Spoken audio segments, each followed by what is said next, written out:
जय माता दी, जय श्री राम। एक बहुत ही महत्वपूर्ण बात जो हम सबके जीवन में है, सफलता और असफलता। किसी भी कार्य में, किसी भी स्थल पर, किसी भी समय पर हम कैसे सफल हो सकते हैं, सफलता का क्या मापदंड है, आइए इस पर मैं अपने विचार आप लोगों के सामने रखूंगा। सफलता की शुरुआत उसी दिन से होती है जिस दिन हम एक संकल्प ले लेते हैं, और वह संकल्प ऐसा होता है कि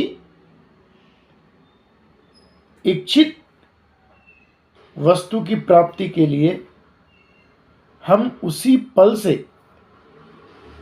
प्रयासरत हो जाते हैं, कड़ी मेहनत करने लगते हैं।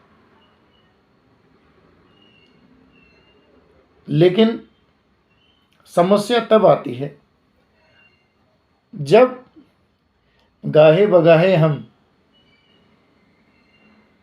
सफलता प्राप्ति के मार्ग में भटक जाते हैं। भटकाव कैसा होता है? भटकाव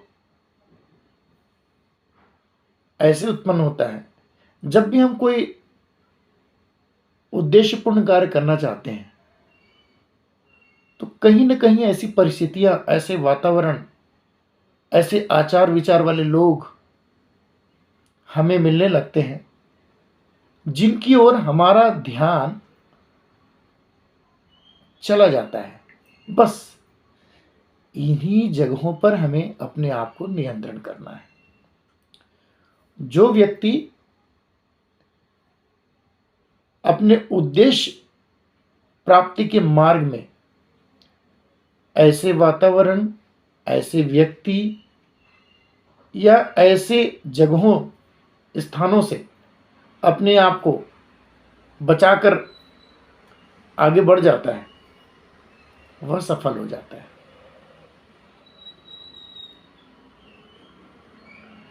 तो सबसे बड़ी बात यह है कि अपने उद्देश्य की पूर्ति हेतु लगातार हमारा ध्यान हमारे उद्देश्य के प्रति ही संकल्पित और समर्पित होना चाहिए और उस दिशा में कार्य करते रहना चाहिए। अन्यथा हम जो चाहते हैं उस उद्देश्य की पूर्ति नहीं हो पाएगी और इसका अर्थ ये होगा कि हमने वांछित उद्देश्य की प्राप्ति नहीं कर पाई और हम असफल हुए। ये तो हो गई आपकी सफलता और असफलता वाली बात। दूसरी बात, सबसे जरूरी बात अगर होती है किसी भी व्यक्ति के जीवन में, इससे पहले भी मैं कई बार चर्चा कर चुका हूं, वह आपका स्वयं का अनुशासन। स्व अनुशासन प्रत्येक व्यक्ति में होना जरूरी है। यदि आप स्व अनुशासन में हैं, ऐसा कोई भी शख्स नहीं है जो आपको किसी भी प्रकार से प्रभावित कर सके। आप अपना व्यक्तित्व, अपने विचार, अपने सिद्धांत स्वयं का बनाकर रखें। जीवन में सफलता के यही एक राज है। कभी भी किन्हीं कारणों से आप किसी के प्रभाव में ना आए। जो व्यक्ति हर पल अन्य लोगों के प्रभाव में आता है वह मानसिक रूप से कमजोर ही है। आप लोगों को देखने में आता होगा, कभी कोई व्यक्ति आ गया, उसने कुछ कहा तो उसके प्रभाव में आकर किसी ने कुछ काम कर लिया।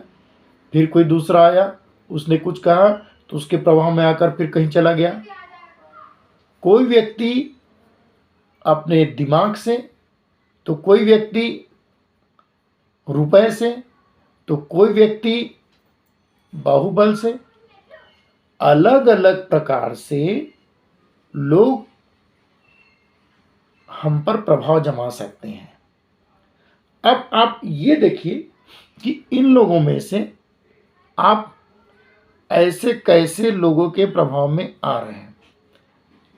अब होता यह है कि हम जब भी ऐसा लोगों के प्रभाव में आते हैं तो हमें तकलीफ होना लाजमी है और हम भटक जाते हैं, और उसका मुख्य कारण स्वयं के